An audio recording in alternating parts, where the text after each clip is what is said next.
ത്രിഗുണവൃത്തികളുടെ നിരൂപണമാണ് ഭഗവാൻ ശ്രീകൃഷ്ണൻ ഉദ്ധവന് വർണ്ണിച്ചു കൊടുക്കുന്നത്. ഈ ദൃശ്യപ്രപഞ്ചത്തിലുള്ള സകലതും ത്രിഗുണാത്മികമാണ്. സത്വഗുണം, രജോ ഗുണം, തമോ ഗുണം എന്നീ 3 ഗുണങ്ങളോട് കൂടിയതാണ്.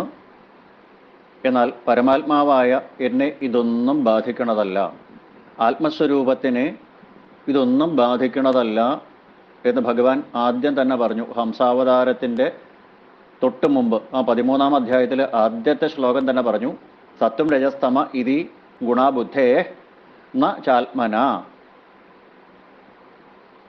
ഈ ത്രിഗുണങ്ങൾ എന്ന് പറയുന്നത് ആത്മാവിൻ്റേതല്ല, ബുദ്ധിയുടേതാണ്. ബുദ്ധിയുടെ പ്രവർത്തന ഫലമായിട്ട് മനസ്സിലുള്ള ഗുണബന്ധം കൊണ്ടാണ് 3 തരത്തിലുള്ള ഗുണങ്ങൾ ഉണ്ടാവുന്നത്. ഇങ്ങനെ സത്വഗുണം, രജോ ഗുണം, തമോ ഗുണം എന്നീ 3 ഗുണങ്ങൾ സകല എണ്ണത്തിനുണ്ട്. എന്നാൽ ആത്മസ്വരൂപനായ എനിക്ക് അതില്ല. എപ്പോഴാണോ ഒരു ജീവാത്മാവ് ഈ ത്രിഗുണങ്ങളിൽ നിന്ന് മോചനം നേടുന്നത്, ത്രിഗുണങ്ങൾക്ക് അതീതനായി തീരണത്, അപ്പോൾ ആത്മാനന്ദത്തിനെ അനുഭവിക്കുമ്പോൾ അവന് ആത്മസ്വരൂപത്തിനെ തിരിച്ചറിയുമ്പോൾ ആത്മാനന്ദം അനുഭവപ്പെടും. അതിനുള്ള പ്രധാനപ്പെട്ട മാർഗമാണ് സത്വഗുണത്തിനെ വർദ്ധിപ്പിക്കുക. സത്വഗുണം വർദ്ധിക്കുമ്പോൾ വിദ്യ ഉണ്ടാവും. അപ്പോൾ മനസ്സിലുണ്ടാകുന്ന ഗുണബന്ധം നശിക്കും. വിദ്യാവിരോധികളായിരിക്കുന്ന തമോ ഗുണത്തിനെയും രജോ ഗുണത്തിനെയും സത്വഗുണം കൊണ്ട് നശിപ്പിക്കണം. ത്രിഗുണങ്ങൾ പ്രകൃതിയുടെ അംശമായിരിക്കുന്ന ബുദ്ധിയുടെ ധർമ്മങ്ങളാണ്, ആത്മധർമ്മങ്ങളല്ല. ആ 3 ഗുണങ്ങളിൽ വെച്ച് ഉത്കൃഷ്ടമായ സത്വഗുണം കൊണ്ട് മറ്റ് 2 ഗുണങ്ങളെ ആദ്യം നശിപ്പിക്കണം. പിന്നെ സത്വഗുണത്തിനെ അതിൻ്റെ നിർമ്മലാംശം കൊണ്ട് തന്നെ നശിപ്പിക്കണം എന്നിങ്ങനെ ഭഗവാൻ ഉദ്ധവന് നേരത്തെ തന്നെ പറഞ്ഞു കൊടുത്തു. എന്താണ് സത്വഗുണം, എന്താണ് രജോ ഗുണം, എന്താണ് തമോ ഗുണം എന്നുള്ളത് വ്യക്തമായിട്ട് നമുക്കൊരു നേർരേഖ വരച്ച് വിവരിക്കാൻ പറ്റില്ലെങ്കിലും സാമാന്യമായിട്ട് ലോകത്തിൽ കാണപ്പെടുന്ന ചരാചരങ്ങളെ സംബന്ധിച്ച് എപ്രകാരമാണ് തിരിച്ചറിയുക എന്നാണെങ്കിൽ അതും ഭഗവാൻ ആ അധ്യായത്തിൽ തന്നെ പറഞ്ഞു. തത്തൽ സാത്വികമേവേഷാം യദ്യദ് വൃദ്ധാ പ്രചക്ഷത്തെ നിന്ദന്തി താമസം തത്തത് രാജസം സതുപേക്ഷിതം എന്നവിടെ പറയുകയുണ്ടായി. അറിവുള്ളവര്, പണ്ഡിതന്മാര്, വിവേകികള് ഏതെല്ലാം ഘടകങ്ങളെ ശ്രേഷ്ഠം എന്ന് പറയുന്നുവോ അവ തന്നെയാണ് സത്വഗുണത്തിനെ വർദ്ധിപ്പിക്കുന്നത്. അറിവുള്ളവർ, പണ്ഡിതന്മാര് നല്ലത് എന്ന് പറഞ്ഞാൽ അതിനെ സ്വീകരിക്കുക, അതാണ് സത്വഗുണം. ജ്ഞാനവർദ്ധന്മാര് ശ്രേഷ്ഠം എന്ന് പറയുന്നത് സത്വഗുണം. സത്തുക്കള്, അങ്ങനെയുള്ള സജ്ജനങ്ങൾ ഏതേതിനെ നിന്ദിക്കുന്നുവോ അഥവാ തിരസ്കരിക്കുന്നുവോ, അരുത് എന്ന് പറയുന്നുവോ, ത്യാജ്യം എന്ന് പറയുന്നുവോ, അത് തമോ ഗുണത്തിനെ വർദ്ധിപ്പിക്കുന്ന വസ്തുക്കളാണ്. ഇത് രണ്ടും ചെയ്യാതെ, സ്തുതിക്കുകയോ നിന്ദിക്കുകയോ ചെയ്യാതെ സജ്ജനങ്ങൾ ഏതേതിനെ ഉദാസീന ഭാവത്തിൽ ഉപേക്ഷിച്ചിരിക്കുന്നുവോ, അത് ചെയ്യാതിരിക്കുകയാണ് നല്ലത് എന്ന ഭാവം സ്വീകരിച്ചിരിക്കുന്നത്, അതാണ് രജോ ഗുണത്തിനെ വർദ്ധിപ്പിക്കുന്നത്. ഇങ്ങനെ ജ്ഞാനികൾ സ്വീകരിക്കണം എന്ന് പറഞ്ഞ് പ്രശംസിക്കുന്നത് സാത്വിക ഗുണം, ഒരിക്കലും സ്വീകരിക്കരുത്, തിരസ്കരിക്കണം എന്ന് പറഞ്ഞ് ഉപേക്ഷിക്കുന്നത് തമോ ഗുണം. ഇത് രണ്ടുമല്ലാതെ നിന്ദിക്കുകയോ സ്തുതിക്കുകയോ ചെയ്യാതെ നിസ്സംഗഭാവത്തിലുള്ളത് രജോ ഗുണം. സാധാരണ ലൗകിക ഭാഷയിൽ പറഞ്ഞാൽ സത്വരൂപം എന്ന് പറഞ്ഞാൽ അത് ലഘുവാണ്, പ്രകാശസ്വരൂപമാണ്, നമുക്ക് വളരെയധികം ഇഷ്ടം തോന്നുന്നതാണ്. അപ്പോൾ നല്ലത് എന്ന ലൗകിക ഭാഷയിൽ നമ്മൾ പറയുന്നത് സത്വഗുണം, ശുദ്ധമായത്. ഇനി രജോ ഗുണം എന്ന് പറഞ്ഞാൽ അത് ചലനാത്മകമാണ്, അങ്ങോട്ടും ഇങ്ങോട്ടും പോവാം, തുലാസിന്റെ സൂചി പോലെ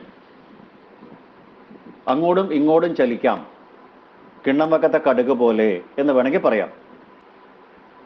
സത്വഗുണത്തിലേക്ക് ചേർന്ന് ശ്രേയസിലേക്ക് എത്താം, തമോ ഗുണത്തിലേക്ക് അടുപ്പിലേക്ക് വീണ കരിഞ്ഞു പോവാം, നശിക്കാം എന്ന് പറയുന്നത് പോലെ അത് ചലനാത്മകമാണ്. അങ്ങോട്ടും ഇങ്ങോട്ടും പോവാം, ശ്രേഷ്ഠതയിലേക്കും നികൃഷ്ടതയിലേക്കും പോകുന്നതാണ്.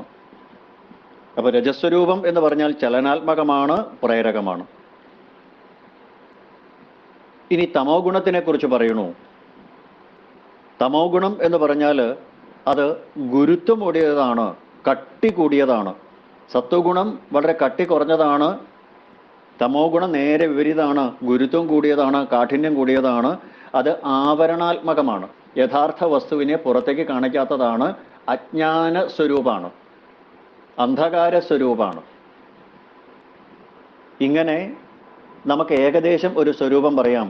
സത്വഗുണം എന്ന് പറഞ്ഞാൽ ലഘുവായതാണ്, പ്രകാശ സ്വരൂപമാണ്, എല്ലാവർക്കും ഇഷ്ടം തോന്നിപ്പിക്കുന്നതാണ്.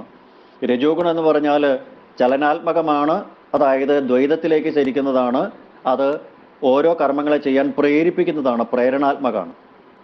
തമോ ഗുണം എന്ന് പറഞ്ഞാൽ ഗുരുത്വം കൂടിയതാണ്, കടുപ്പം കൂടിയതാണ്. അത് ആവരണാത്മകമാണ്, അജ്ഞാന നിബിഡമാണ്. ഇങ്ങനെയാണ് ഏകദേശം സത്വഗുണത്തിനെയും രജോ ഗുണത്തിനെയും തമോ ഗുണത്തിനെയും വിവരിക്കുന്നത് എന്നർത്ഥം. ഇങ്ങനെ ഈ ത്രിഗുണാത്മികമാണ് സർവസ്വവും എന്നുള്ളത് കൊണ്ട് സത്വഗുണത്തിനെയും രജോ ഗുണത്തിനെയും തമോ ഗുണത്തിനെയും അതിക്രമിച്ച് നിർഗുണമായി തീരലാണ് ഉദ്ധവ യഥാർത്ഥത്തിൽ വേണ്ടത് എന്ന് പറയാനാണ് ഭഗവാൻ ഇത്രയും വർണ്ണിച്ചത്.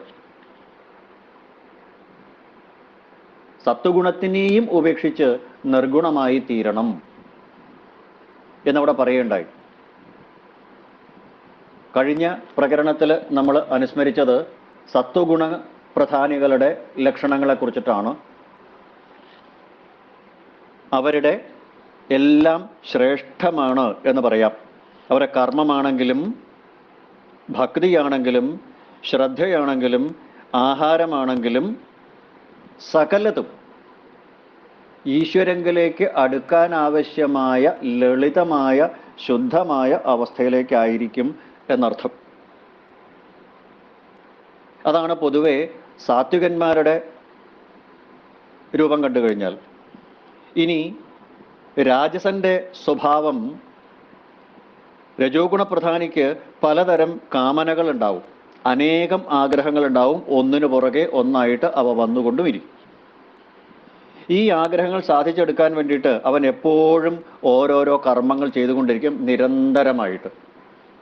ആഗ്രഹങ്ങൾ അളവറ്റതാണ്, സമുദ്രത്തിലെ തിരമാലകൾ പോലെ ഒന്നിനു പുറകെ ഒന്നായിട്ട് വന്നുകൊണ്ടിരിക്കും. അപ്പോൾ ആ കാമനകൾ പൂർത്തീകരിക്കാൻ വേണ്ടിയുള്ള പ്രവൃത്തികളും ഒന്നിനു പുറകെ ഒന്നായിട്ട് ചെയ്തുകൊണ്ടിരിക്കും. അനേകം കാമനകൾ ഉണ്ടാവും. ധാരാളം സമ്പത്ത് സമ്പാദിക്കണം, സ്ഥാനമാനങ്ങൾ നേടിയെടുക്കണം, പ്രമോഷൻ കിട്ടണം, തനിക്ക് അധികാരം കിട്ടണം, നാട്ടിൽ പ്രാമാണ്യമുണ്ടാവണം, സമൂഹത്തിൽ താൻ കേമനാണെന്ന് പറയണം, യശസ് കിട്ടണം, എൻ്റെ കാര്യം അഖിലം നടക്കണം എന്ന രീതിയിൽ സമൂഹത്തിൽ തല ഉയർത്തിപ്പിടിച്ചുകൊണ്ട് മറ്റുള്ളവരെ അപേക്ഷിച്ച് താൻ ശ്രേഷ്ഠനാണ് എന്ന് മറ്റുള്ളവരെ കൊണ്ട് പറയിപ്പിക്കാനുള്ള ഒരു താല്പര്യം, അതിനു വേണ്ടിയിട്ടുള്ള ഈ നേരത്തെ പറഞ്ഞ ഗുണഗണങ്ങൾ നേടിയെടുക്കാൻ വേണ്ടിയിട്ട് രാജസൻ സദാ പ്രയത്നിച്ചു കൊണ്ടിരിക്കും. എന്തെങ്കിലും അതിലൊന്ന് നേടിയാൽ തന്നെ അതിനപ്പുറത്ത് ചിലത് നേടാനാവും അവൻ്റെ പ്രയത്നം. ഉദാഹരണമായിട്ട് പറഞ്ഞാൽ, ഒരു മാരുതി കാറ് കിട്ടിക്കഴിഞ്ഞാൽ അത് ഹോണ്ട സിറ്റി ആക്കണം, ആ ഹോണ്ട സിറ്റി കിട്ടിക്കഴിഞ്ഞാൽ അത് പോർഷെ കാറാക്കണം എന്നൊക്കെ നമ്മൾ ലൗകികമായ ഭാഷയിൽ പറയുന്നത്. 10 ലഭിച്ചാൽ 100 ആവണം, 100 1000 ആവണം, 1000 10,000 ആവണം. ഇങ്ങനെ രജോ ഗുണപ്രധാനിക്ക് എപ്പോഴും ആഗ്രഹങ്ങൾ മുമ്പിലുണ്ടാവും. ആ ആഗ്രഹങ്ങൾക്ക് വേണ്ടിയിട്ട് നിരന്തരമായിട്ട് പ്രയത്നിക്കുകയും ചെയ്യും. ഇനി അങ്ങനെ പ്രയത്നിച്ച് കിട്ടിയാൽ അത് നിലനിർത്താനായിട്ട് അവൻ ഏത് തന്ത്രവും പ്രയോഗിക്കും. അത് സമ്പത്തായിക്കോട്ടെ, സ്ഥാനമാനങ്ങളായിക്കോട്ടെ, ഐശ്വര്യമായിക്കോട്ടെ, യശസ്സായിക്കോട്ടെ. നേടുന്നതനുസരിച്ച് അവന് മതമാത്സര്യങ്ങൾ വളർന്നുകൊണ്ടേയിരിക്കും. ഇതാണ് ആഗ്രഹങ്ങളുടെ കുഴപ്പം എന്ന് പറയാം. ആഗ്രഹങ്ങൾ നടന്നില്ലെങ്കിൽ, കാമത്തിൻ്റെ അനുജനാണ് ക്രോധം എന്ന് പലപ്പോഴും പറയാനുള്ള കാരണം ഇതാണ്. കാമനകൾ പൂർത്തിയായാൽ അത് മതമുണ്ടാക്കും. കാമനകൾ പൂർത്തീകരിച്ചില്ലെങ്കിൽ അപ്പോൾ മറ്റുള്ളവരുടെ മത്സരിക്കാൻ തുടങ്ങും. ഇങ്ങനെ ഓരോ തരത്തിലുള്ള കർമ്മങ്ങൾ രാജസൻ ചെയ്യുന്നതനുസരിച്ച് അവന് ലക്ഷ്യങ്ങൾ നേടിയെടുക്കാൻ പറ്റും ഒന്നൊന്നായിട്ട്. അതനുസരിച്ച് അവനിലെ മതമത്സര്യങ്ങൾ വളർന്നുകൊണ്ടിരിക്കും. അതേസമയം ഈ രജോ ഗുണത്തിനോടൊപ്പം അല്പം സത്വഗുണം വർദ്ധിക്കുകയാണെങ്കിൽ അവൻ തനിക്ക് കിട്ടിയ മേന്മ കൊണ്ട് അന്യരെ സഹായിക്കും. നല്ല അറിവുള്ളവനാണെങ്കിൽ മറ്റുള്ളവർക്ക് അറിവ് പകർന്നു കൊടുക്കും. സമ്പത്തുള്ളവനാണെങ്കിൽ ചിലപ്പോൾ ദാനധർമ്മങ്ങൾ ചെയ്തെന്ന് വരും, പ്രശസ്തിക്ക് വേണ്ടിയിട്ടാണെങ്കിൽ പോലും. അപ്പോൾ സത്വഗുണം വർദ്ധിച്ചാൽ ചില നല്ല കർമ്മങ്ങൾ രാജസൻ ചെയ്യും. നേരെ മറിച്ച് രജോ ഗുണത്തിനോടൊപ്പം വളരുന്നത് തമസ്സാണെങ്കിൽ ആ വിദ്യ കൊണ്ട് വിദ്യ ഇല്ലാത്തവനെ പരിഹസിക്കാനാണ് ശ്രമിക്കുക, അന്യരെ താഴ്ത്തിക്കെട്ടാനാണ് ശ്രമിക്കുക, അവരോട് കലഹിക്കാനാണ് ശ്രമിക്കുക, മറ്റുള്ളവർ തൻ്റെ ഒപ്പം എത്താതിരിക്കാൻ വേണ്ടിയിട്ട് അവരുടെ വളർച്ചയെ തടയാനായിട്ടാണ് ശ്രമിക്കുക. മറ്റുള്ളവർ തന്നേക്കാൾ താഴെയാണ് എന്ന് വരുത്തി തീർക്കാനാവും രാജസന്റെ ശ്രമം, അവന് തമോ ഗുണം കൂടി ചേർന്നാൽ. അപ്പോൾ രജോ ഗുണം എന്ന് പറഞ്ഞാൽ മധ്യത്തിലുള്ളതാണ്. സത്വഗുണം കൊണ്ട് ചിലപ്പോൾ സൽക്കർമ്മങ്ങൾ ചെയ്തെന്ന് വരാം. അവനവന്റെ ശ്രേയസ് ലക്ഷ്യമാക്കിയിട്ടാണെങ്കിലും ചിലപ്പോൾ സൽക്കർമ്മം ചെയ്യും. പക്ഷേ തമോ ഗുണമാണെങ്കിൽ അവനവന് ശ്രേയസ് ഉണ്ടാവണമെന്ന് മാത്രമല്ല, മറ്റുള്ളവരെ നശിക്കണം എന്ന ബോധവും വരും. ആ രാജസന്മാരുടെ ഈശ്വരഭക്തിയും അങ്ങനെ തന്നെയാണ്. അവരുടെ പ്രാർത്ഥനയും അങ്ങനെയാണ്. എൻ്റെ കാര്യം അഖിലം നടക്കണം, എൻ്റെ ഭാര്യ സുതരും സുഖിക്കണം. ഇതാണ് അവരുടെ ഫോർമുല എന്ന് പറയാം. അവരുടെ ഈശ്വരഭക്തിയും രജോ ഗുണ പ്രധാനമാണ്. അവർക്ക് ഒരുപാട് പ്രാർത്ഥനകൾ ഉണ്ടാവും. സമ്പത്തുണ്ടാകണമെന്നോ, ഐശ്വര്യമുണ്ടാവണമെന്നോ, അല്ലെങ്കിൽ സ്ത്രീസുഖം ഉണ്ടാവണമെന്നോ, യശസ്സുണ്ടാകണമെന്നോ, ഒരുപാട് ആഗ്രഹങ്ങൾ. നമ്മുടെ ഭാഷയെ പറഞ്ഞാൽ പലചരക്ക് കടയിൽ പോകുന്നതിനേക്കാൾ വലിയ ലിസ്റ്റുമായിട്ടാണ് ഭഗവാന്റെ മുമ്പിൽ ചെല്ലുക. അതിനു വേണ്ടിയിട്ട് ഒരുപാട് വഴിപാടുകൾ കഴിക്കും. എന്തിനു വേണ്ടിയിട്ട്? അവനവന്റെ ശ്രേയസ്സിന് വേണ്ടിയിട്ട്. യശ ഐശ്വര്യമേവവാ. ഇത് കപിലവാസുദേവൻ അമ്മയ്ക്ക് പറഞ്ഞു കൊടുത്തതാണ് തൃതീയ സ്കന്ധത്തിൽ. അപ്പോൾ അങ്ങനെ ഇരിക്കുന്ന അവൻ ഒരുപാട് പ്രാർത്ഥനകളുണ്ടാവും. ഈ പ്രാപഞ്ചിക ജീവിതത്തിൽ എന്തെല്ലാം സുഖസൗകര്യങ്ങൾ തരുന്ന വിഷയങ്ങളുണ്ടോ അവയെല്ലാം നേടുക. വിഷയസുഖമാണ് രാജസഭക്തിക്കാരുടെ ഏറ്റവും വലിയ ലക്ഷ്യം. അതിനാവശ്യമായത് കഴിവുപോലൊക്കെ അവൻ സംഭരിക്കും, കഴിവുപോലെ വഴിപാട് ചെയ്യും. വിഷയസുഖങ്ങൾ പകർന്നു തരുന്ന ഈശ്വരനെ അവർക്ക് വേണം, അവര് ആരാധിക്കും.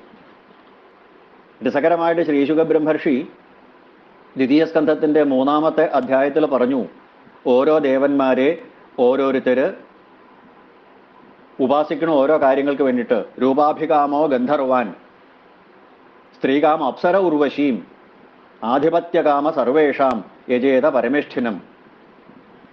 യജ്ഞം യജേൽ യശസ്കാമ, കോശകാമ പ്രചേതസം, വിദ്യാകാമസ്തു ഗിരിശം, ദാമ്പത്യാർത്ഥ ഉമാം സതീം. സൗന്ദര്യത്തിനെ ആഗ്രഹിക്കുന്നവൻ ഗന്ധർവന്മാരെ ഉപാസിക്കണു. സ്ത്രീകളെ ആഗ്രഹിക്കുന്നവര് അപ്സരസായ ഉർവശിയെ ഉപാസിക്കണു. സർവത്തിൻ്റെയും ആധിപത്യം ആഗ്രഹിക്കുന്നവൻ ബ്രഹ്മാവിനെ ഉപാസിക്കണു. പ്രശസ്തി ആഗ്രഹിക്കുന്നവൻ യജ്ഞനെ ഉപാസിക്കണു. ധാരാളം സമ്പത്ത് വേണമെന്ന് ആഗ്രഹിക്കുന്നവൻ വരുണനെ പൂജിക്കണു. നല്ല വിദ്യാഭ്യാസം ഉണ്ടാവണമെന്ന് ആഗ്രഹിക്കുന്നവൻ മഹാദേവനെ പൂജിക്കണു. നല്ല ദാമ്പത്യ സുഖം വേണം എന്നുള്ളവൻ ദാമ്പത്യാർത്ഥം ഉമാം സതീം, ഉമാദേവിയെ പൂജിക്കണു.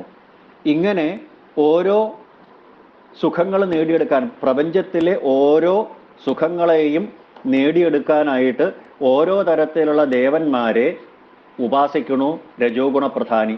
കാരണം അവനവൻ ആവശ്യമുള്ള സുഖങ്ങൾ തരുന്ന ദേവന്മാരെ തെരഞ്ഞു പിടിച്ച് അവരെ മാത്രം ഉപാസിക്കുന്ന സ്വഭാവക്കാരുള്ളതാണ് ഈ രജോ ഗുണ സ്വഭാവികൾ. രാജസഭക്തിക്കാര് അങ്ങനെയാണ്. വിഷയസുഖങ്ങൾ ആരാണോ നൽകുന്നത് ആ ദൈവത്തിനെയാണ് അവർ പൂജിക്കുക. പ്രേമസ്വരൂപനെ അവർക്ക് വേണ്ട. ശ്രീഹരിയെ, നിർഗുണ പരബ്രഹ്മത്തിന്, ആ നിർഗുണനല്ലേ, ഒന്നും കിട്ടാനില്ല. ഭഗവാനോട് ഒന്നും ചോദിക്കരുത് എന്നതാണ് നിർഗുണമായുള്ള ഭക്തി. എനിക്കു വേണ്ടതെന്തെന്ന് അവിടുത്തേക്കറിയാം പ്രഭോ. ത്വമേവ സഞ്ചിന്യ വിഭോ ഹിതം മേ ദാതുമർഹസി എന്നുള്ളതാണ് ഭഗവാൻ ഭൂതഭവ്യേശ ന ജാനേ ഹിതമാത്മന ത്വമേവ സഞ്ചിന്യ വിഭോ ഹിതം മേ ദാതുമർഹസി എന്നാണ് പറയേണ്ടത്. ശരിക്കും സാത്വികമായ ഭക്തി അങ്ങനെയാണ്. നിർഗുണമായിട്ടുള്ള ഭക്തി ഒന്നും പറയണ്ട, ഭഗവാനോടൊന്നും ചോദിക്കേണ്ട ആവശ്യമില്ല. കാരണം ഭഗവാൻ സർവജ്ഞനാണ്. ഇതറിയാതെ ഓരോ തരത്തിലുള്ള വിഷയസുഖങ്ങളെ പ്രാപിച്ചുകൊണ്ട് ആഗ്രഹിച്ചുകൊണ്ട് രാജസഗുണമുള്ളവൻ ഓരോ തരത്തിലുള്ള ദേവന്മാരെ ഉപാസിക്കണു. എന്നാൽ പ്രേമസ്വരൂപനായിരിക്കുന്ന ഭഗവാൻ ശ്രീഹരിയെ ആർക്കും വേണ്ട. ദ്വിതീയ സ്കന്ധത്തിൽ തന്നെ ആ 3-ാമത്തെ അധ്യായത്തിൽ ശ്രീശുക ബ്രഹ്മർഷി പറഞ്ഞു, അകാമ സർവകാമോ വ മോക്ഷകാമ ഉദാരധീയ തീവ്രേണ ഭക്തിയോഗേന യജേത പുരുഷം പരം. ശരിക്ക് ഉപാസിക്കേണ്ടത് എല്ലാ ശക്തിയോടുകൂടിയ ഭക്തിയോഗം കൊണ്ട് പുരുഷോത്തമനായ ആ ശ്രീഹരിയെ ഉപാസിക്കുകയാണ് വേണ്ടത് എന്ന് ശ്രീശുക ബ്രഹ്മർഷി നേരത്തെ തന്നെ പരീക്ഷത്തിനോടെന്നുള്ള മട്ടിൽ നമ്മളാകുന്ന അനുവാചകരോട് ഉപാസകരോട് പറഞ്ഞതാണ്. പക്ഷേ രജോഗുണപ്രധാനിയുടെ ഭക്തി അങ്ങനെയായിരിക്കും. അപ്പോൾ രജസ് വർദ്ധിക്കും തോറും കർമ്മങ്ങൾ ചെയ്യാൻ തുടങ്ങും. ബ്രഹ്മാവ് തന്നെ രജോഗുണപ്രധാനി ആയതുകൊണ്ടാണ് സൃഷ്ടിക്കാൻ തുടങ്ങിയത്. രജോഗുണമേറുമ്പോൾ പ്രവൃത്തി ചെയ്യാനുള്ള കർമ്മങ്ങൾ ചെയ്യാനുള്ള വാസന കൂടും. കർമ്മങ്ങൾ സഫലമായാൽ അതനുസരിച്ച് നേട്ടമുണ്ടാവും. ആ നേട്ടം മുഴുവൻ ആസ്വദിക്കാനാവാതെ വന്നാൽ അവന് ദുഃഖമുണ്ടാവുകയും ചെയ്യും. അതുകൂടി രജോ ഗുണികൾക്കുള്ള ഒരു ന്യൂനതയാണ്. അവൻ പരിശ്രമിക്കും, ആഗ്രഹങ്ങൾ നേടും, പക്ഷെ അത് അനുഭവിക്കാൻ ചിലപ്പോൾ യോഗം ഉണ്ടായിക്കൊള്ളണം എന്നില്ല. രജോ ഗുണപ്രധാനിയായവൻ ജീവിതകാലം മുഴുവൻ പരിശ്രമിച്ച് ഒരുപാട് നേട്ടങ്ങൾ സമ്പാദിക്കും, പക്ഷെ അത് ആസ്വദിക്കാൻ ചിലപ്പോൾ തടസ്സമുണ്ടായി എന്ന് വരും. ഒരു ഉദാഹരണം പറഞ്ഞാൽ, ഏറ്റവും ഇഷ്ടപ്പെട്ട ഒരു ആഹാരം ഒരു പാത്രം നിറച്ചിരിക്കുകയാണ്, ലഡ്ഡു ആയിക്കോട്ടെ. വയറ് നിറഞ്ഞു കഴിഞ്ഞാലോ 5-6 കഴിഞ്ഞാൽ മട്ടും അഥവാ തൃപ്തി വരും. വയറ് നിറഞ്ഞാൽ പിന്നെ കഴിക്കാൻ പറ്റുമോ? ഇല്ല. ഇനി ഏറ്റവും ഇഷ്ടപ്പെട്ട ഒരു ആഹാര സാധനം മുമ്പിൽ വന്നു, ശക്തമായ ഉദരരോഗമാണോ വയറുവേദനയാണെങ്കിൽ അപ്പോഴും കഴിക്കാനായിട്ട് സാധിക്കില്ല. ഇനി പ്രായം ചെന്ന് കഴിഞ്ഞാൽ, ശാരീരികമായിട്ടുള്ള അവശതകൾ വന്നു കഴിഞ്ഞാൽ, വാർദ്ധക്യകാലത്ത് ഉപ്പേരി, വറുത്ത സാധനങ്ങൾ കടിച്ചു മുറിച്ച് തിന്നണം എന്ന് വിചാരിച്ചാൽ നടക്കില്ല. കാരണം ചിലപ്പോൾ പല്ലുണ്ടാവില്ല. അപ്പോൾ പല്ലില്ലാത്തത് കൊണ്ട് കടിക്കാൻ പറ്റില്ല. ഇങ്ങനെ സ്വാദിഷ്ടമായ വിഭവങ്ങൾ ആസ്വദിക്കാനുള്ള തടസ്സങ്ങളാണ് ഉദരരോഗം, പല്ലില്ലായ്മ, വാർദ്ധക്യം തുടങ്ങിയിട്ടുള്ള കാര്യങ്ങൾ. പിന്നെ വാർദ്ധക്യകാലത്തും ഉപസ്ഥജയം സാധിക്കാത്തവരുണ്ട്, മൈഥുനത്തിൽ താല്പര്യമുള്ളവരുണ്ട്.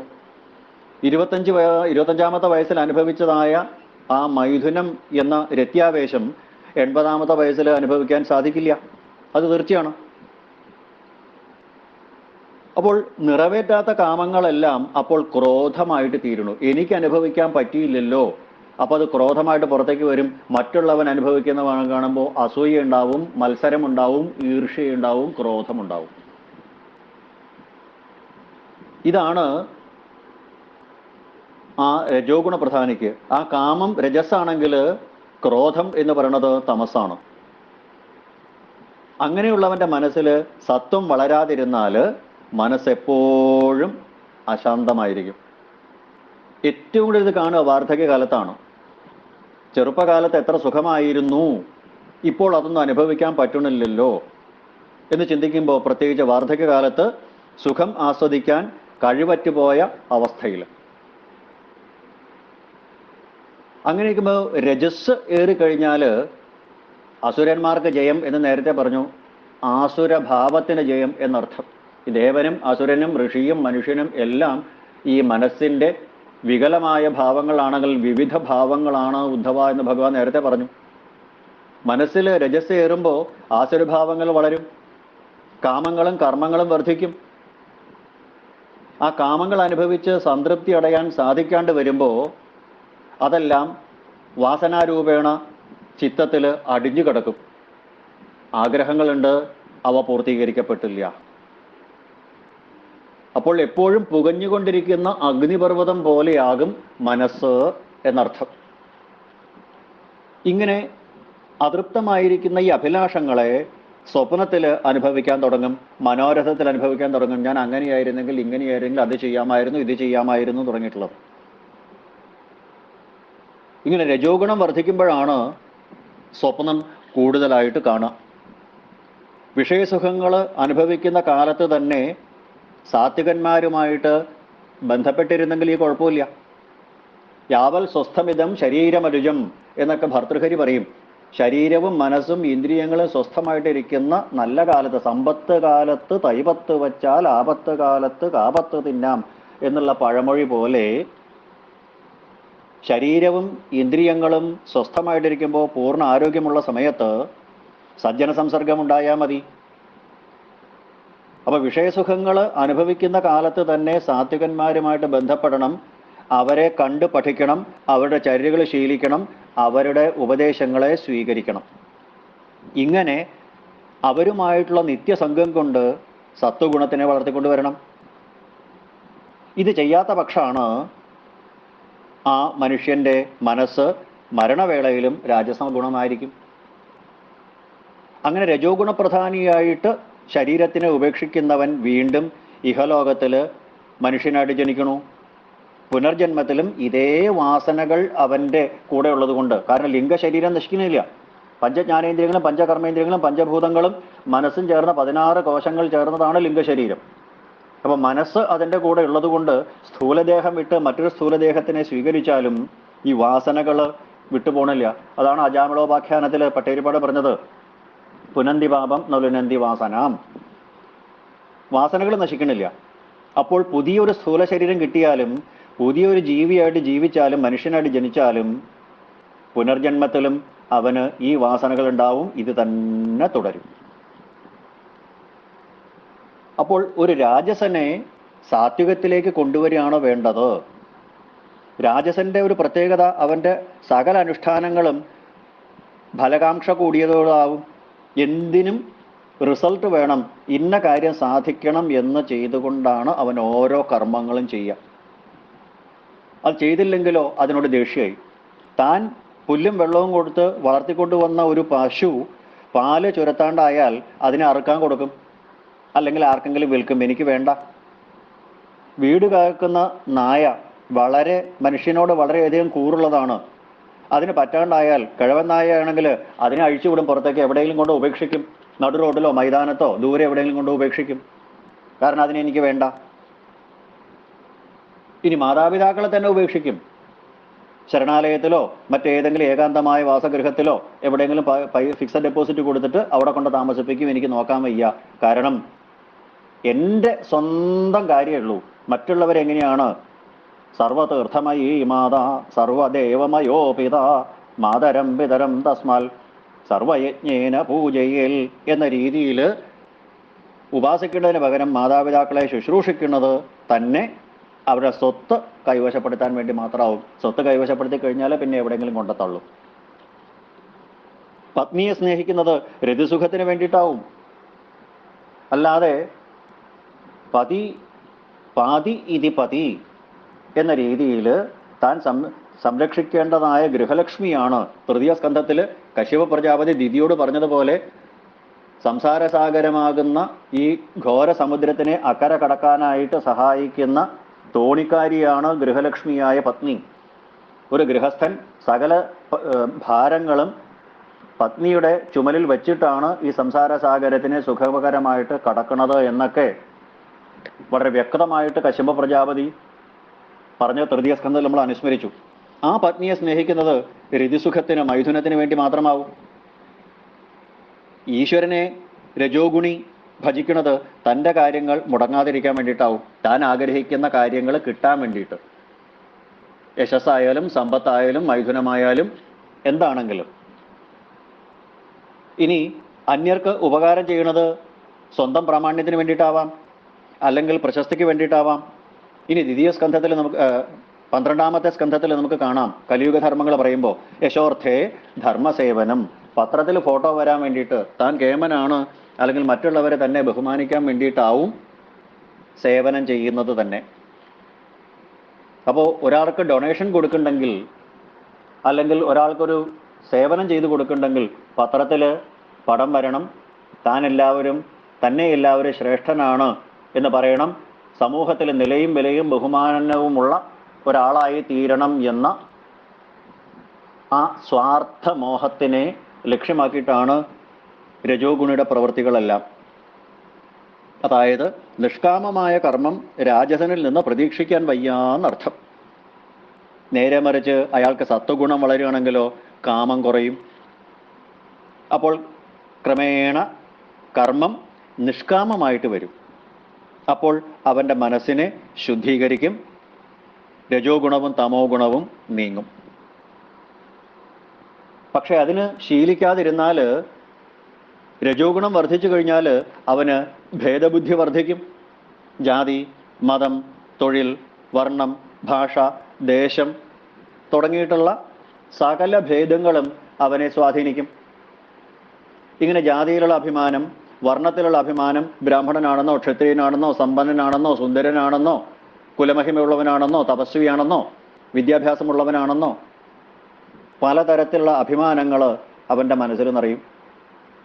അതനുസരിച്ച്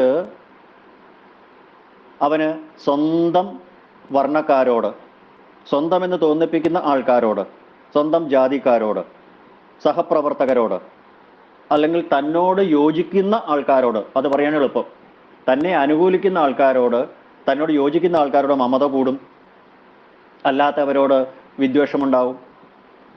ഇങ്ങനെ നാനാതരം ഭേദങ്ങളാണ് രജോ ഗുണിയുടെ ബുദ്ധിയിൽ വ്യാപരിക്കുക. അതിന് പകരം അവൻ സത്സംഗത്തിൽ കൊന്ന് ശാസ്ത്രത്തിനെ പഠിച്ച് ഭാഗവതം പോലുള്ള സൽഗ്രന്ഥങ്ങളെ ഉപാസിച്ചു കഴിഞ്ഞാൽ രജോ ഗുണം പോയിട്ട് സത്വഗുണം വളരും. അങ്ങനെ സത്വഗുണം വളർന്നാൽ ഈ ദ്വൈതഭാവം മാറി ഏകത്വ ദർശനം വികസിക്കും. അത് അവനെ ആ പാരമാർത്ഥികമായ സത്യത്തോട് അടുപ്പിക്കും, ഭഗവാനിലേക്ക് എത്തിക്കും എന്നർത്ഥം. ഇതുകൊണ്ടാണ് വനം തു സാത്വികോ വാസോ എന്ന് ഭഗവാൻ പറയാനുള്ള കാരണം.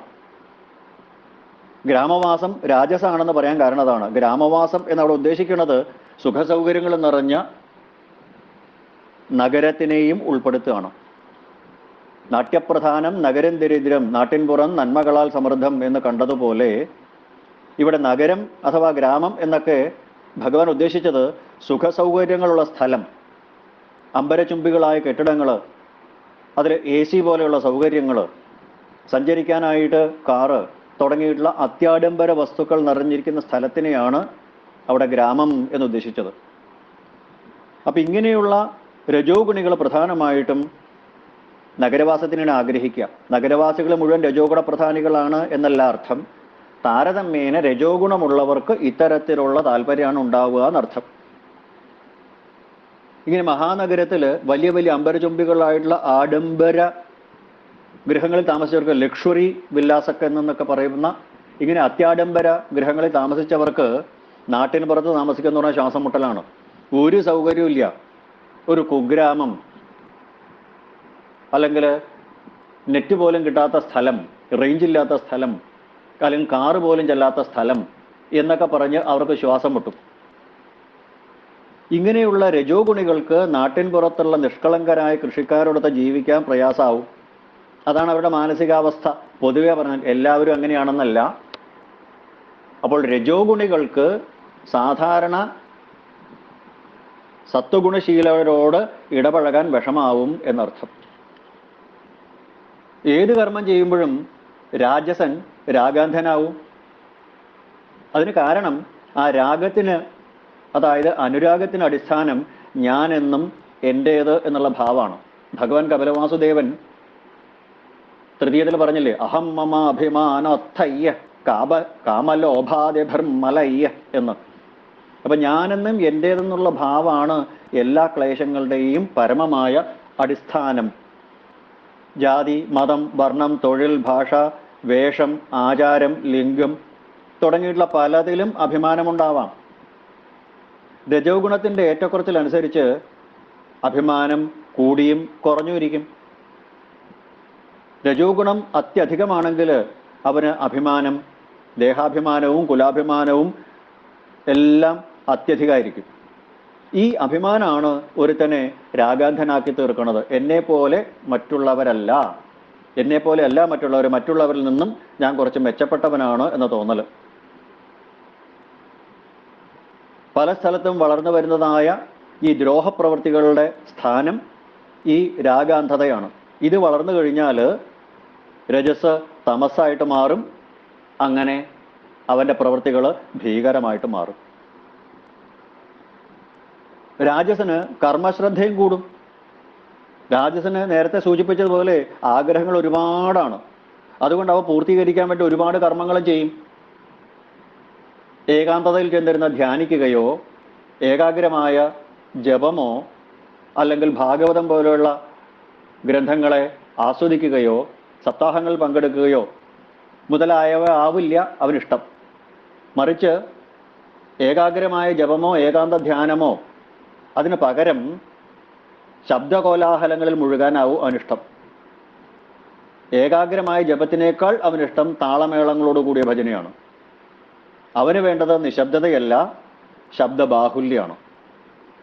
എന്ന് പറഞ്ഞാൽ ജ്ഞാനകാണ്ഡത്തിലല്ല, മറിച്ച് കർമ്മകാണ്ഡത്തിലാണ് അവൻ്റെ ശ്രദ്ധ പതിയുക. അതുകൊണ്ട് ഭാഗവത ആചാര്യന്മാർ പറയണു, പല ഭാഗവത വേദികളിൽ ജ്ഞാനയജ്ഞം എന്നുള്ളതിനാണ് പ്രാധാന്യം കൊടുക്കേണ്ടത് എന്ന് ആചാര്യന്മാർ എപ്പോഴും പറയും. എക്സിബിഷനിസം അഥവാ കർമ്മഠത്വത്തിനല്ല പ്രാധാന്യം കൊടുക്കേണ്ടത്.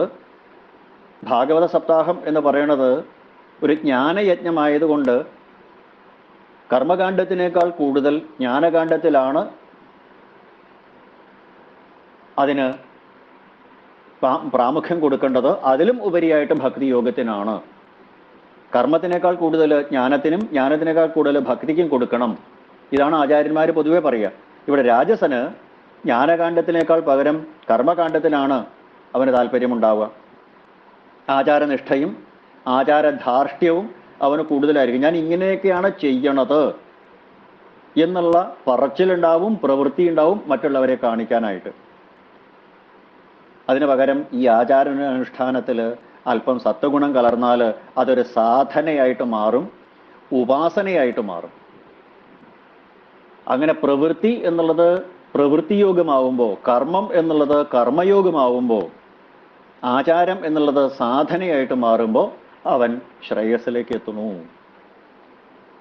ഇതാണ് ഉദ്ധവ പൊതുവെ രാജസനെ പറ്റി പറയുകയാണെങ്കിൽ. ഇനി താമസനെ പറ്റി പറയുകയാണെങ്കിൽ സത്വഗുണത്തിൻ്റെ നേരെ വിപരീതമാണ് തമോ ഗുണം. സത്വഗുണി എപ്പോഴും പ്രസന്നനായിരിക്കും, തമോ ഗുണി എപ്പോഴും വിഷണ്ണനുമായിരിക്കും. കാമം എന്നത് രാജസാണ്, പക്ഷേ കാമത്തിൽ നിന്നുണ്ടാകുന്ന ക്രോധം തമോ ഗുണമാണ്. ക്രോധത്തിൻ്റെ സുഹൃത്താണ് ലോഭം.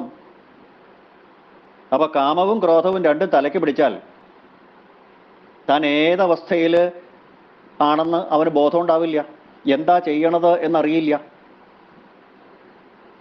ഏറ്റവും നല്ല ഉദാഹരണം കുരുക്ഷേത്ര യുദ്ധം തന്നെ. അതിൽ കൊല്ലപ്പെട്ടവരെല്ലാം ബന്ധുമിത്രാദികളാണ്. അപ്പൊ ഇങ്ങനെയുള്ള വിവേകരാഹിത്യമാണ് മോഹം എന്ന് പറയാം. ആഗ്രഹങ്ങൾ പലതുണ്ടാവും. അത് സാധിക്കണമെങ്കിൽ സാമർഥ്യം വേണം. അതിൻ്റെ അഭാവത്തിനാണ് അനുദ്യമം എന്ന് പറയുക. ആഗ്രഹങ്ങളും അതിൻ്റെ ഭംഗങ്ങളും ആശാഭംഗങ്ങളും തമോ ഗുണിയെ വിഷാദമഗ്നനായി തീർക്കണോ. ഞാൻ ഇത്രയെല്ലാം ചെയ്തിട്ടും എനിക്കൊന്നും കിട്ടിയില്ലല്ലോ. ആ സമാധാനത്തിന് വേണ്ടിയിട്ട് അവൻ മനസ്സിനെ സമാധാനിപ്പിക്കാൻ എന്നുള്ള മട്ടിൽ മദ്യം കുടിക്കും. മദ്യം കുടിക്കും തോറും സമാധാനം നഷ്ടപ്പെടും. ഒടുവിൽ സമൂഹത്തിനോടും തന്നോട് പോലും അവന് വെറുപ്പുണ്ടാവണു. ഇതിൻ്റെ ഫലമായിട്ട് തനിക്ക് പ്രതികൂലമാണെന്ന് തോന്നുന്നവരെ നശിപ്പിക്കാൻ വേണ്ടിയിട്ട് ആഭിചാര കർമ്മങ്ങൾ ചെയ്തു എന്ന് വരാം. ഏറ്റവും നല്ല ഉദാഹരണം നേരത്തെ നമ്മൾ സൂചിപ്പിച്ചതുപോലെ പല ക്ഷേത്രങ്ങളിലും നടത്തുന്ന ശത്രുസംഹാര പുഷ്പാഞ്ജലി. ആ ശത്രു എന്ന് പറയുന്നത് അയൽക്കാരനാണ്, തൻ്റെ ബന്ധുവാണ്, മിത്രമാണെന്ന് തെറ്റിദ്ധരിച്ചിട്ടാണ് ചെയ്യണത്. ഇങ്ങനെ ശത്രുസംഹാര പുഷ്പാഞ്ജലിയും മറ്റും നടത്തിക്കുന്നവർ താമസന്മാരാണെന്നാണ് ആചാര്യന്മാർ പറയുക. ഇങ്ങനെയുള്ള കർമ്മങ്ങൾ അവനെ കൂടുതൽ ആർത്തനാക്കി തീർക്കുകയുള്ളൂ. മയക്കുമരുന്ന് കഴിച്ച് നിദ്രയിൽ തന്നെ അവൻ രസം കണ്ടെത്തും. അമിതമായിട്ടുള്ള ലഹരി പ്രയോഗം അവൻ്റെ ബുദ്ധിയെ കെടുത്തും, വിഷയഗ്രഹണത്തിൻ്റെ ശേഷി നഷ്ടപ്പെടുത്തും. ഇങ്ങനെ തമോ ഗുണത്തിൻ്റെ വളർച്ച രാക്ഷസിയയുടെ വളർച്ചയായിട്ട് മാറും.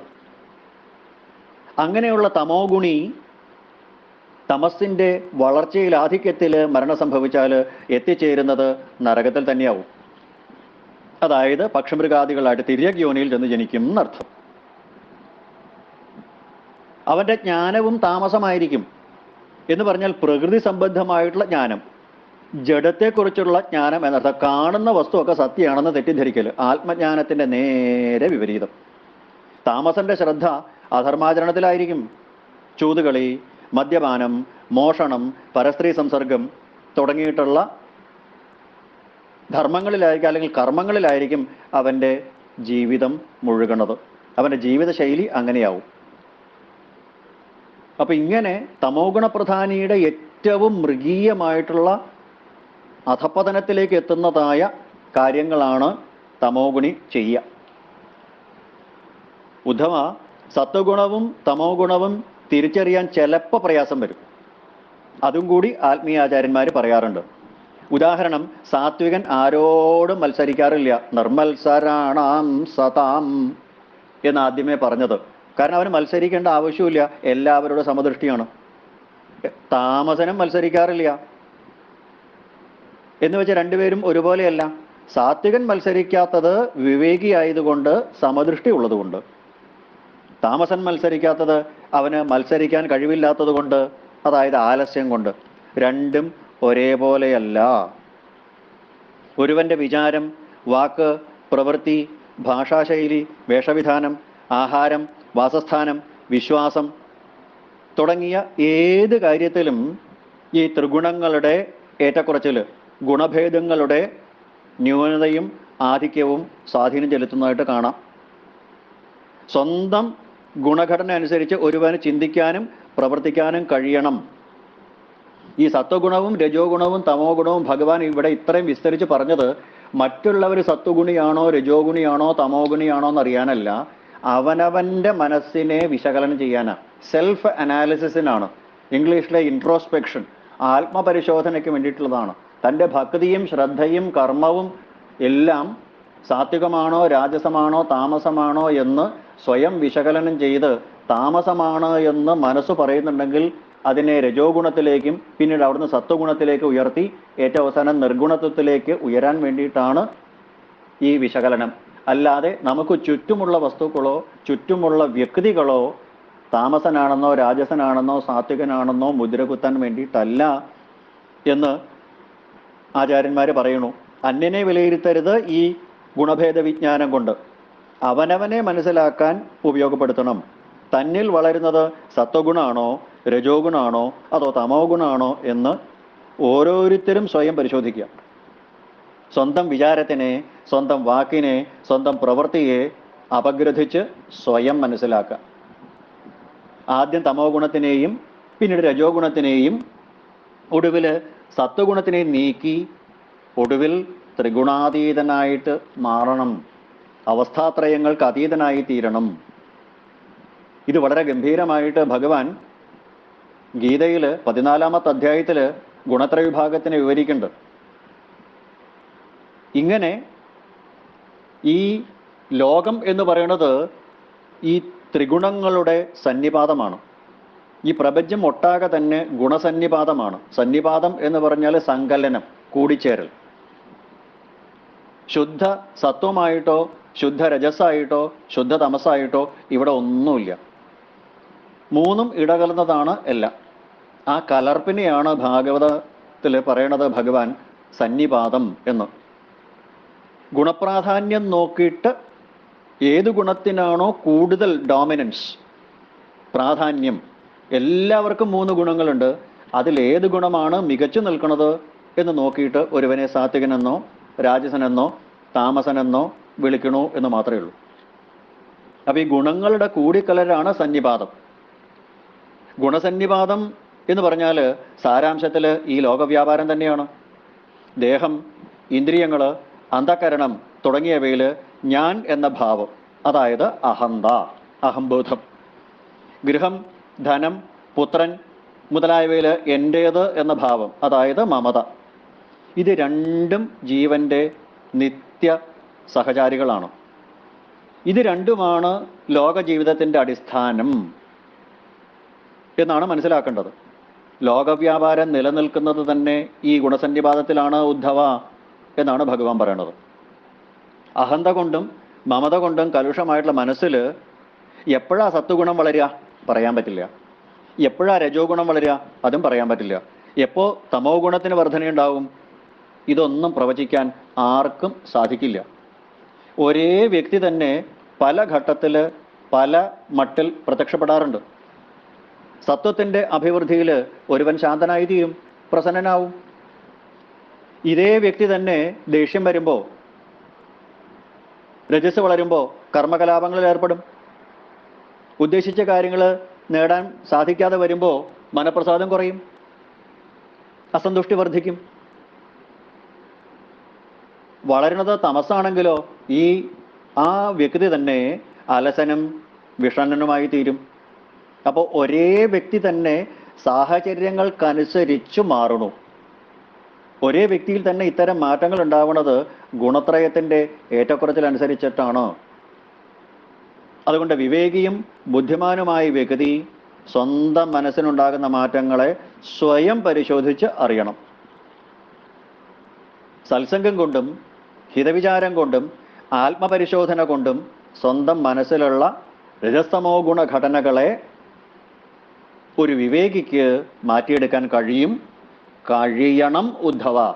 അതാണ് പറഞ്ഞത്, രജസ്തമോ ഗുണങ്ങളെ സത്വഗുണം കൊണ്ട് നിഗ്രഹിക്കണം, ഒടുവിൽ ആ സത്വഗുണത്തിനെയും ഇല്ലാതാക്കണം എന്ന് ഭഗവാൻ പറയാൻ കാരണം അതാണ്. അപ്പൊ ഏതൊരു അവസ്ഥയിലും ആ മൂന്ന് അവസ്ഥകൾക്കും അതീതനായിട്ട് രജോ ഗുണത്തിനെയും തമോ ഗുണത്തിനെയും സത്വഗുണം കൊണ്ട് ഇല്ലാതാക്കി സത്വഗുണത്തിനെ ഉപേക്ഷിക്കുക. അതിന് ഭഗവാൻ പറഞ്ഞത് വേണു സംഘർഷജോ വന്നി ദഗ്ധ്വാ ശാമ്യതി തദ്വനം ഏവം ഗുണവ്യത്യയജോ ദേഹ ശാമ്യതി തൽക്രിയ. മുളകൾ തമ്മിൽ കൂട്ടിമുട്ടി ഉണ്ടായ അഗ്നി ആ വനത്തെ മുഴുവൻ നശിപ്പിച്ച ശേഷം ശമിക്കുന്നത് പോലെ ഗുണങ്ങളുടെ സമ്മേളന നിമിത്തമുണ്ടായ ആ സത്വഗുണം വർദ്ധിച്ചു വരുമ്പോൾ മറ്റു രണ്ട് ഗുണങ്ങളും ഇല്ലാതാവണു. ഒടുക്കം ആ സത്വഗുണവും ഉപേക്ഷിച്ചു കഴിഞ്ഞാൽ നിർഗുണാവസ്ഥയിലേക്ക്, ത്രിഗുണാതീതമായ അവസ്ഥയിലേക്ക് എത്താനായിട്ട് സാധിക്കും എന്ന് പറയുന്നു. അപ്പോൾ വിവേകിയായിട്ടൊരു വ്യക്തിക്ക് ധർമാർത്ഥകാമങ്ങളിൽ പരിനിഷ്ഠനായ ഒരു വ്യക്തിയിൽ ശ്രദ്ധാരതി ധനാവഹമായിരിക്കുന്ന ഗുണസന്നികർഷം ഉണ്ടാവും. അതായത് ഗുണസന്നിപാതം ആരിലുണ്ടോ അവൻ ഗൃഹാശ്രമിയായിരിക്കും. അവിവാഹിതനായാലും അവൻ ഗൃഹകാര്യങ്ങളിൽ സക്തനായിരിക്കും. പ്രവൃത്തി കർമ്മങ്ങൾ മാത്രമേ അവൻ ചെയ്യുള്ളൂ, നിവൃത്തി കർമ്മങ്ങൾ അവൻ അനുഷ്ഠിക്കില്ല. പ്രാപഞ്ചിക വിഷയങ്ങളുടെ അനുഭവമാണ് പ്രവൃത്തി കർമ്മം. എന്നാൽ ആത്യന്തിക ശ്രേയസ്സിനുള്ള കർമ്മങ്ങളാണ് നിവൃത്തി കർമ്മം. നിവൃത്തം കർമ്മസേവേത പ്രവൃത്തം മൽപരത്യജേത് എന്ന് ഭഗവാൻ നേരത്തെ പറഞ്ഞിട്ടുണ്ടായിരുന്നു 10ാമത്തെ അധ്യായത്തിൽ തന്നെ. അപ്പോൾ ഗുണസന്നിപാതം ആരിലുണ്ടോ അവൻ പ്രവൃത്തകർമ്മേ ചെയ്യുള്ളൂ, പ്രേയസ്സിന് വേണ്ടിയിട്ടുള്ളതേ ചെയ്യുള്ളൂ, പ്രാപഞ്ചിക വിഷയത്തിന് വേണ്ടതേ ചെയ്യുള്ളൂ. അത് ചെയ്യുമ്പോൾ അവൻ വളരെ ശ്രദ്ധാലുവായിരിക്കും. ശ്രദ്ധ എന്ന് പറഞ്ഞാൽ ശാസ്ത്രവാക്യത്തിലും ഗുരുവിൻ്റെ വാക്യത്തിലും ആദരവ് എന്നാണ് കൃത്യമായിട്ടുള്ള അർത്ഥം. ശാസ്ത്രേഷു ഗുരുവാക്യേഷു സത്യബുദ്ധ്യാവധാരണ എന്ന വിവേക ചൂടാമണിയിൽ ആചാര്യസ്വാമികൾ പറയും.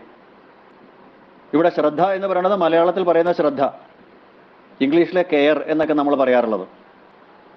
കർമ്മം അഥവാ അവനവൻ്റെ ധർമ്മം അലസമായിട്ട് ചെയ്താൽ, അശ്രദ്ധമായിട്ട് ചെയ്താൽ അതിൽ വീഴ്ച വരും. കാറ് ഡ്രൈവ് ചെയ്യുമ്പോൾ അങ്ങോട്ടും ഇങ്ങോട്ടും നോക്കി ഡ്രൈവ് ചെയ്താൽ വാഹനം ചെന്ന് ഇടിക്കും, അപകടമുണ്ടാവും എന്ന് പറയുന്നത് പോലെ. അപ്പോൾ ധർമ്മം എന്നത് അശ്രദ്ധമായിട്ട് ചെയ്താൽ അതിൽ വീഴ്ച വരും, ആ കർമ്മം വിഫലമാവും. അങ്ങനെ സംഭവിക്കാണ്ടിരിക്കാനാണ് ധർമാനുഷ്ഠാനത്തിൽ ശ്രദ്ധ വേണം എന്ന് ഭഗവാൻ പറഞ്ഞത്.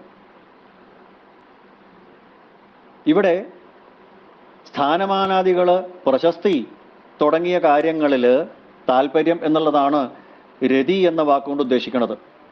പ്രവൃത്തകർമ്മനിഷ്ഠനായിരിക്കുന്ന ഗൃഹസ്ഥൻ തൻ്റെ മാന്യത വർദ്ധിപ്പിക്കാൻ എപ്പോഴും ശ്രമിച്ചുകൊണ്ടിരിക്കും. ഇതാണ് രതി എന്ന അർത്ഥത്തിൽ പറഞ്ഞത്.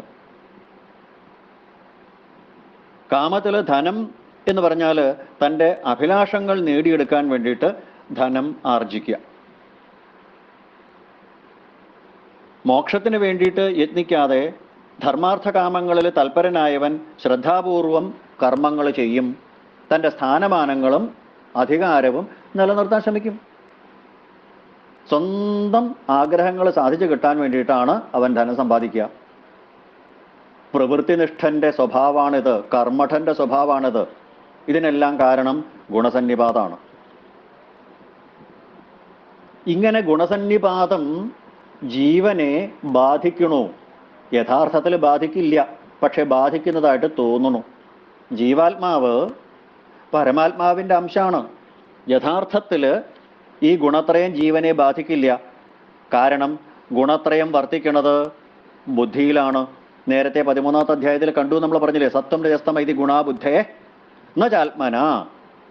ബുദ്ധിയുടെ ഈ ധർമ്മം തൻ്റെ ധർമ്മമായിട്ട് ജീവൻ ഭ്രമിച്ചാൽ, തെറ്റിദ്ധരിച്ചാൽ അതിൻ്റെ ഫലമായിട്ടുള്ള ക്ലേശങ്ങൾ ജീവന് അനുഭവിക്കേണ്ടി വരും.